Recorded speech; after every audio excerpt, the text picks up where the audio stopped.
गुरुदेव एवं गुरु माता के चरणों में अस्मिता का प्रणाम। गुरुदेव, ग्रुप ज्वाइन करने के पहले मुझे झिंगुर की आवाज एकदम जोर जोर से सुनाई देती थी, लेकिन ग्रुप ज्वाइन करने के बाद एकदम धीमी सुनाई दे रही है। कृपया मार्गदर्शन करें गुरुदेव, धन्यवाद। प्रणाम आपको। ग्रुप ज्वाइन करने के बाद अनहद नाद की आवाज धीरे ही सुनाई देगी क्योंकि ग्रुप में आप कर रहे हैं।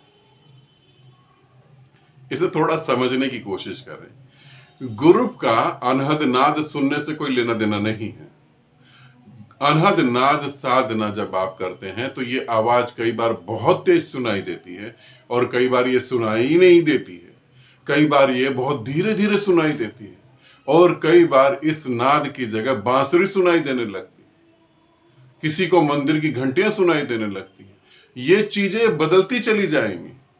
आप ये नहीं सोचे कि आज झींगुर की आवाज सुनाई दे रही है तो 10 साल बाद भी झींगुर की आवाज सुनाई देगी। हो सकता है 10 मिनट बाद बदल जाए, हो सकता है 10 दिन बाद बदल जाए। ये चीजें बदलेंगी। इन सभी के बाद एक ऐसी आवाज आती है जो सच में अनहद नाद है। ये तो वहां तक पहुंचने की बातें हैं।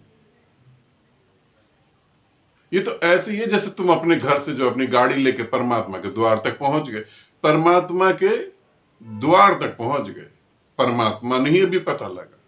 ये सब तो साधन है वहां तक पहुंचने के लिए, साध्य नहीं है।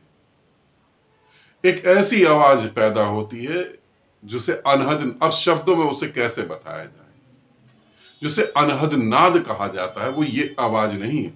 इससे इससे तुम चलोगे, चलते चलते चलते चलते ये बदलती रहेगी।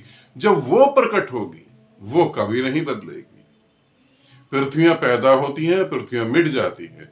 चांद सूरज पैदा होते हैं, वो मिट जाते हैं, मगर वो सदा ही एक जैसी है, वो कभी नहीं बदलती। तो ये ध्यान रखना कि ग्रुप ज्वाइन करने से वो कम सुनाई दे रही है, ग्रुप छोड़ देने से जो है वो ज्यादा।